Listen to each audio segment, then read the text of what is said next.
warahmatullahi wabarakatuh. Perkenalkan, nama saya Anggreni Inoktavia, dosen pada program studi farmasi Politeknik Kesehatan Putra Indonesia Malang. Sebagai seorang dosen, saya berkewajiban melaksanakan tridharma perguruan tinggi, yaitu pengajaran, penelitian, maupun pengabdian kepada masyarakat. Di bidang pengajaran, saya mengajar mata kuliah praktikum farmakognosi, praktikum fitofarmasi, dan kesehatan dan keselamatan kerja. Teknik penyampaian mata kuliah yang saya gunakan adalah DIA, yaitu Delivery, Interaction, and Assessment. Pada kesempatan ini, saya akan menjelaskan mata kuliah yang saya ampuh, yaitu praktikum farmakognosi. Mata kuliah praktikum farmakognosi diberikan pada semester ganjil dengan bobot 2 SKS. Mata kuliah praktikum farmakognosi adalah mata kuliah yang mempelajari tentang bahan alam baik dari hewan maupun tanaman yang berkhasiat yang dapat digunakan sebagai bahan obat tradisional setelah melewati berbagai uji antara lain standarisasi simplisia. Pada mata kuliah ini, mahasiswa akan mempelajari morfologi tumbuhan, teknik pembuatan simplisia, standarisasi simplisia, termasuk di dalamnya uji metabolit sekunder pada tanaman. Mata kuliah ini diberikan karena lulusan D3 Farmasi harus memiliki kompetensi tentang proses persiapan bahan obat tradisional, sehingga mata kuliah ini bertujuan mempersiapkan mahasiswa yang nantinya akan bekerja di industri obat tradisional.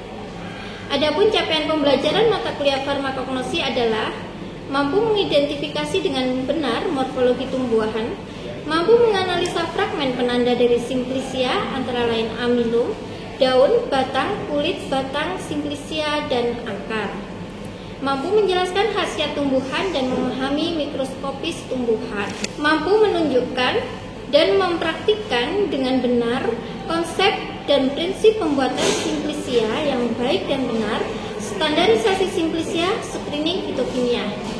Mampu menjelaskan dengan benar substansi dan karakteristik senyawa bahan alam, yaitu metabolit sekunder.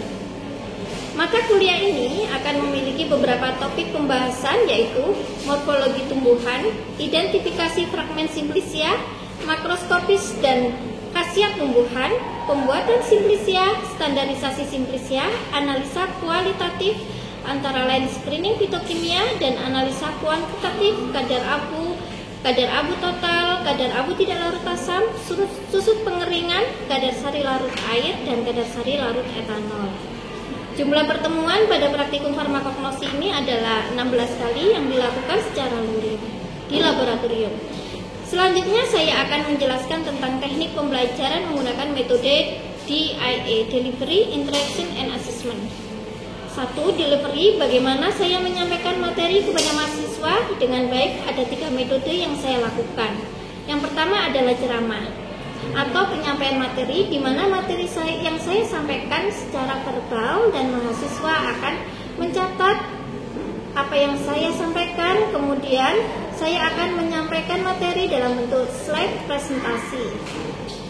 Lalu saya akan melontarkan pertanyaan untuk melihat kemampuan mahasiswa terhadap penangkapan materi yang saya berikan. Yang kedua adalah diskusi. Pada metode diskusi ini saya akan menitik beratkan diskusi hasil praktikum yang telah dilakukan oleh mahasiswa, kemudian membandingkannya dengan literatur yang telah ditetapkan, dan diskusi ini dilakukan dalam grup kecil yang telah saya bentuk.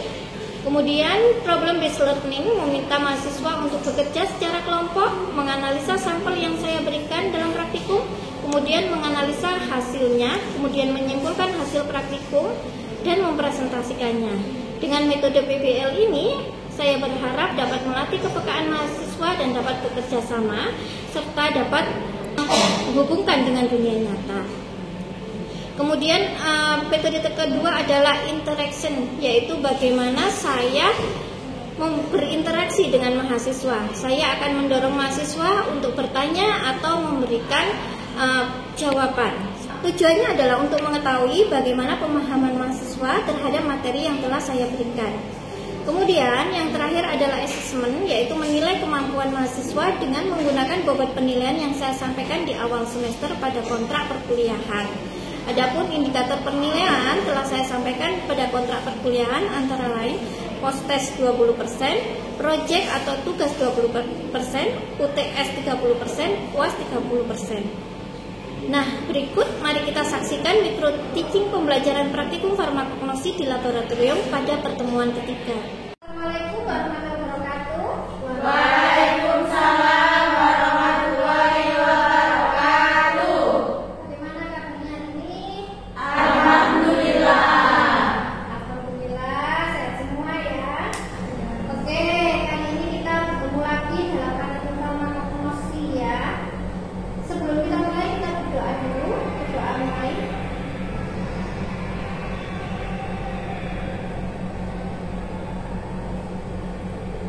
Doa selesai. Biasa jangan lupa kita presentasi dulu ya. Dan datang semua ya ini ya. Ada Sukma, ada oke, Naila, Sherly, Ayunda, oke, Aisyah, Firda, Malu, oke. Karena sudah masuk semua, kita mulai praktikum hari ini. Ingat kemarin pelajarannya tentang apa?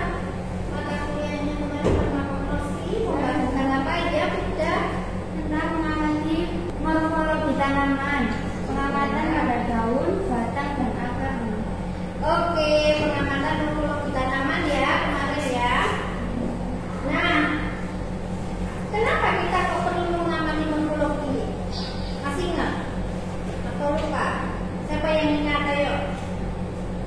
Ya, silakan. Untuk mengetahui kebenaran tanaman yang akan digunakan sebagai obat tradisional.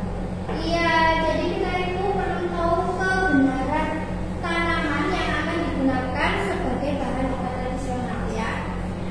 Karena itu kita nanti akan mengamati secara mikroskopik juga ya untuk mengetahui kebenarannya. Kalau kemarin morfologinya, sekarang kita akan mengamati mikroskopiknya dengan alat yang namanya mikroskop. Ya, sebelum ke pembelajaran, apakah sudah membawa yang saya tugaskan kemarin untuk literaturnya? Sudah.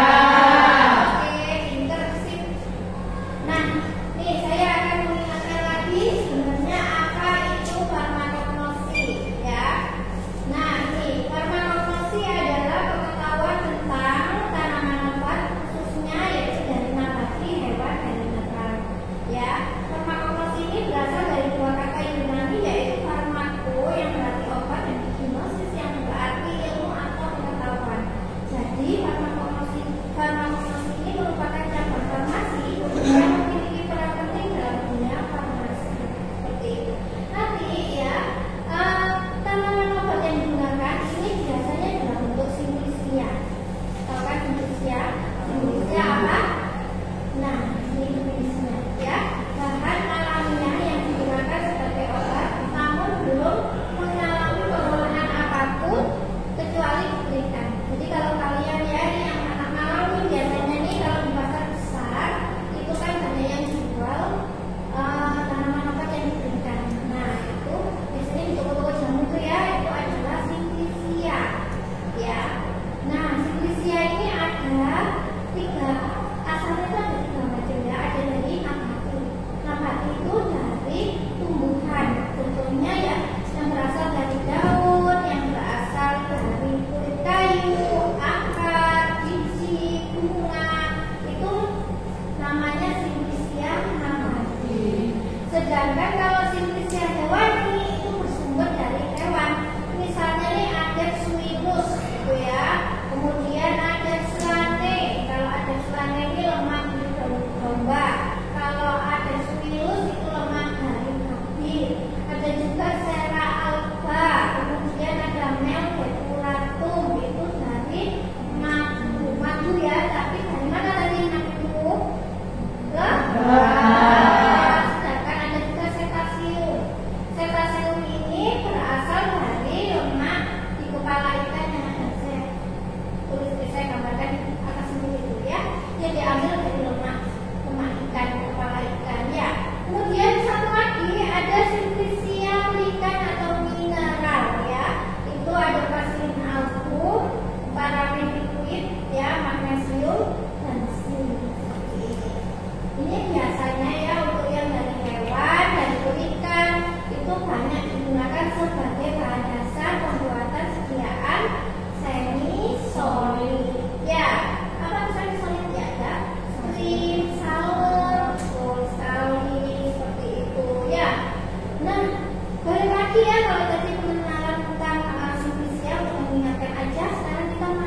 sekalian nantinya ya untuk melakukan evaluasi. Kemudian ini juga yang ketiga, kita harus memperhatikan kandungan bahan kimia yang ada di sintesia, karena itu nanti yang akan mempengaruhi khasiatnya. Ya, jadi biar kalian tidak menggunakan obat tradisional atau bahan yang tidak bisa dipertanggungjawabkan atau tidak jelas. Siapa yang mau konsumsi obat tradisional yang tidak jelas? Tidak mau ya? Nggak tahu jenisnya, nggak tahu asal mulanya, nggak tahu dia terkontaminasi atau tidak. Karena itu kita harus memenuhi parameter standar ini ya. Nah, untuk hari ini kita akan melakukan praktikum untuk uji yang pertama mengetahui kebenaran jenis. Sebelumnya coba dilihat nih sidik jari kalian masing-masing. Sidik jarinya nggak kelihatan ya? Kelihatan biasanya kalau kita dekatkan ini ya. Atau pakai kaca pembesar. Sekarang coba bandingkan dengan milik teman kalian. Nah, gimana? Sama atau tidak? Iya. Hidungnya Naila sama Serti sama apa tidak? Tidak. Bentuk matanya Naila sama Serti sama apa tidak? Tidak. Ada rambutnya Aisyah, rambutnya Arum, itu juga beda. Nah, tanaman juga memiliki sidik jari ya, atau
ya. Ini kita praktekkan minggu depan.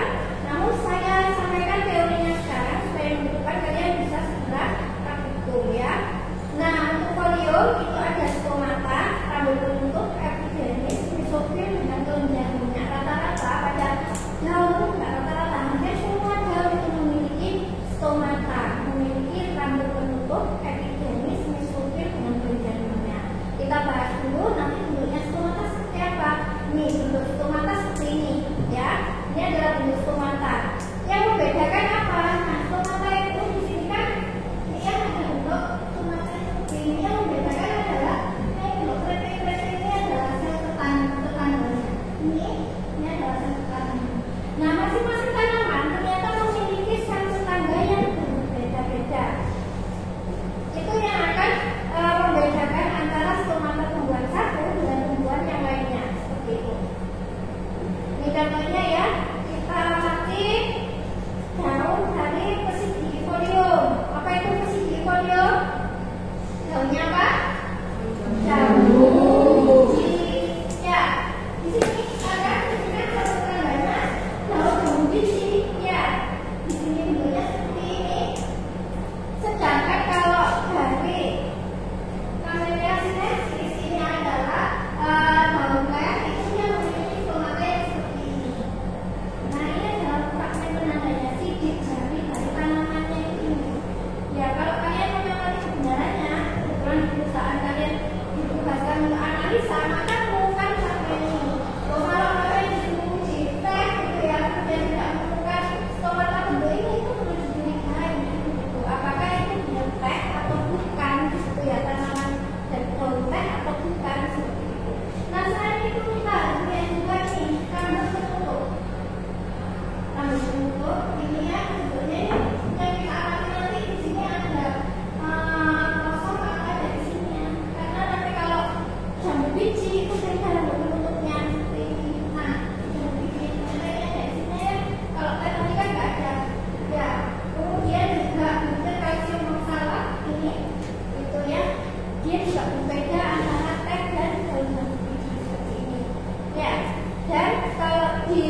Kemudian ini ada bumi fructus, buah adas ya. Ini juga kalian amati nanti temukan fragmennya. Kemudian untuk pati esenya, biji ketabung ya, seperti ini. Ya kalau pati ini kan semen itu biji ya, biasanya itu ada parenting kulit bijinya. Ya bentuknya memang kulit gitu ya. Nih.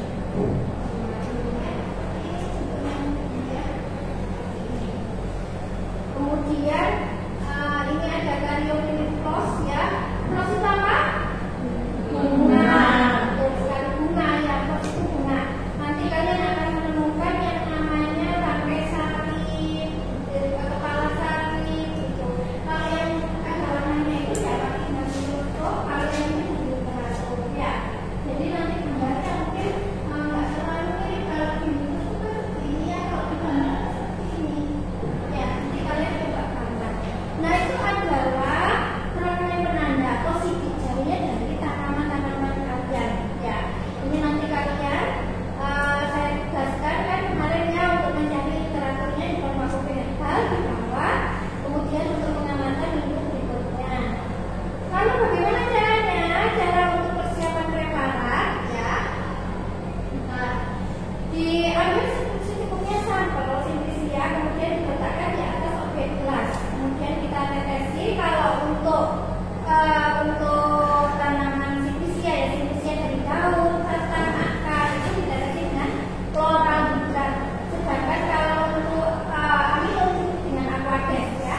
Kemudian kita ada banyak amilum solani.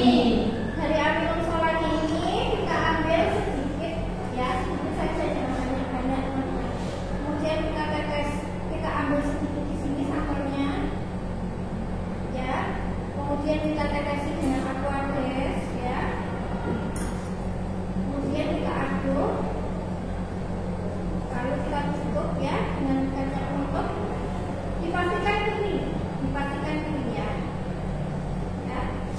Kemudian kita letakkan di atas meja. Tadi kan saya janji ya untuk menjelaskan tentang mikroskop. Siapa yang pernah pakai mikroskop? Belum ya. Oh, kasihan sekali. Nah, tidak apa-apa. Ya itu hujannya baca.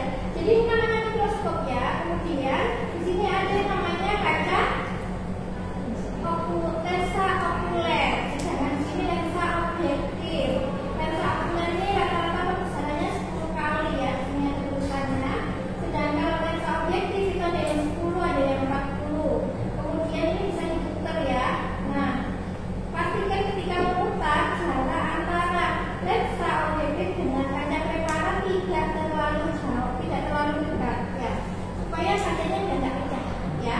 Kemudian kita bisa atur cahayanya lewat ini lensa, nanti ada sumber cahaya seperti itu ya. Kemudian nanti kita bisa atur tinggi rendahnya di sini sampai menemukan objek yang kita inginkan. Kalau objek itu blue kita bisa pakai ini ya. Nah, kita lihat ini ya sampai kita menginjak nah ini kita bisa turunkan apa naik turun plus ini. Terus kalau ini nggak ketemu objeknya, itu bisa kita geser dengan skrup yang ada di bawah meja, ke depan, ke belakang, kemudian ke kiri atau ke kanan seperti itu ya. Nah kalau sudah nanti kita gambar. Dan ingat ketika mengerjakan ya, menggambar ditulis perbesarannya ya. Apa poin pentingnya? Jadi ada nama simplisianya harus ditulis, perbesarannya harus ditulis, gambarnya harus realistis ya. Kalau gambar amilum solani maka juga harus lebih besar daripada amilum litisi ya, atau pati beras ya, olise, amilum olise. Kalau olise ya seperti ini. Kalau kertas ya seperti ini. Jangan dengan perbesaran yang sama, tapi karena yang gambarnya tidak realistis gitu ya. Nanti pati berasnya lebih besar daripada pati kentang seperti itu. Oke, jadi sini ada pertanyaan? Belum ada. Kalau belum ada saya yang tanya. Jadi apa tujuan praktikum hari ini? Iya. Untuk mengidentifikasi fragmen pada simplisia dengan alat mikroskop untuk mengetahui bahwa simplisia yang digunakan sebagai bahan baku obat tradisional. Iya, jadi kita harus tahu kebenaran simplisianya itu melalui pengamatan mikroskop ya. Jadi kita biar tahu apakah bahan obat itu sudah benar atau tidak, seperti yang kita harapkan. Terima kasih ya Aisyah. Ya Bu. Oke, jadi nanti apa yang kita amati hari ini? Iya, akan mengamati butir pati. oke, kita akan mengamati butir pati pada amilum. Ya, jadi saya mau tanya sekarang, kalau untuk pengamatan amilum kita menggunakan peralatan apa? Aquadex. Pinter, sip ya. Sekarang kita eksekusi ya, kita praktek, kita mengamatan amilum di mikroskop di sana, oke? Jangan lupa dicari sumber cahayanya ya, dipaskan dulu sumber cahayanya.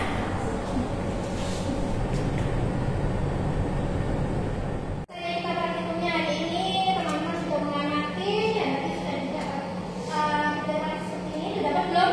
Sudah. Dari butir pati ini kalian bisa membedakan nanti praktek penandanya ya. Kemudian kalian juga bisa menggambar dan ingat gambarnya harus realistis ya. Meskipun itu gambar dengan tangan gitu ya. Jadi pertemuan ini ada yang kurang paham? Jadi butir pati apa aja tadi yang ditemukan? Butir patinya apa? Yang bentuknya seperti bulat telur. Amilum apa? Amilum Oke, nanti ada yang bentuknya terpisah, ada yang berpencar, ada yang bergelombang gitu ya. Nah, kemudian karena kalian sudah paham, maka dibuka ya grup WA-nya, saya share link untuk post-test hari ini.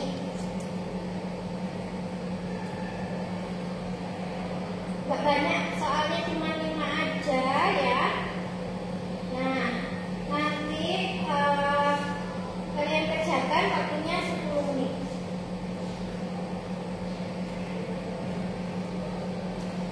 Ya, sudah? Sudah selesai? Sudah. Sudah ya, sudah. Kalau sudah, ingat minggu depan tugasnya apa? Membawa literatur. Ya, literatur fragmen penanda pada simplisia. Jangan lupa minggu depan saya juga akan cek dari laporan kalian ya. Jadi ditulis di lembar kerjanya, kemudian kita akan koreksi ya apakah yang sudah kalian gambar ini sudah benar atau belum, seperti itu. Oke, terima kasih untuk hari ini. Saya tutup, saya akhiri. Sehat selalu dan terus belajar ya, semangat belajar. Wassalamualaikum warahmatullahi wabarakatuh.